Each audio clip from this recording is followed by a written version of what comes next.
What we've done is organize the international community, saying Assad has to go. We've mobilized sanctions against that government. We have made sure that they are isolated. We have provided humanitarian assistance, and we are helping the opposition organize, and we're particularly interested in making sure that we're mobilizing the moderate forces inside of Syria. But ultimately, Syrians are going to have to determine their own future.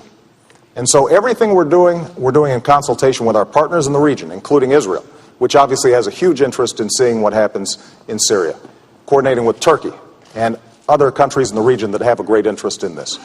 Now, what we're seeing taking place in Syria is heartbreaking. And that's why we are going to do everything we can to make sure that we are helping the opposition. But we also have to recognize that, for us to get more entangled militarily in Syria is a serious step. And we have to do so making absolutely certain that we know who we are helping, that we're not putting arms in the hands of folks who eventually could turn them against us or our allies in the region. And I am confident that Assad's days are numbered.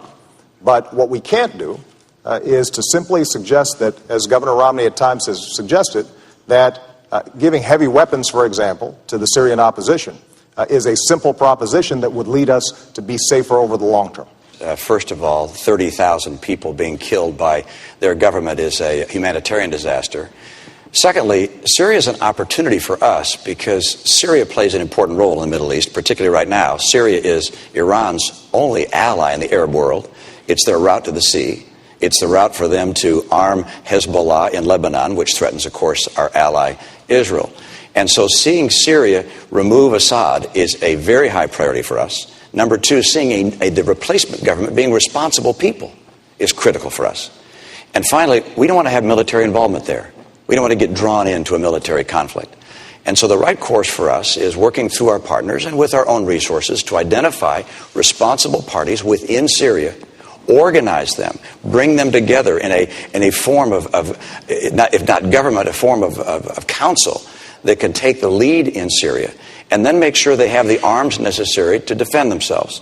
We do need to make sure that they don't have arms that get into the wrong hands, that those arms could be used to hurt us down the road. We need to make sure as well that we coordinate this effort with our allies, and particularly with Israel. But the Saudis and the Qatari and the Turks are all very concerned about this. They're willing to work with us. We need to have a very effective leadership effort in Syria, making sure that the insurgents there are armed, and that the insurgents that become armed are people who will be the responsible parties. Recognize, I believe that Assad must go.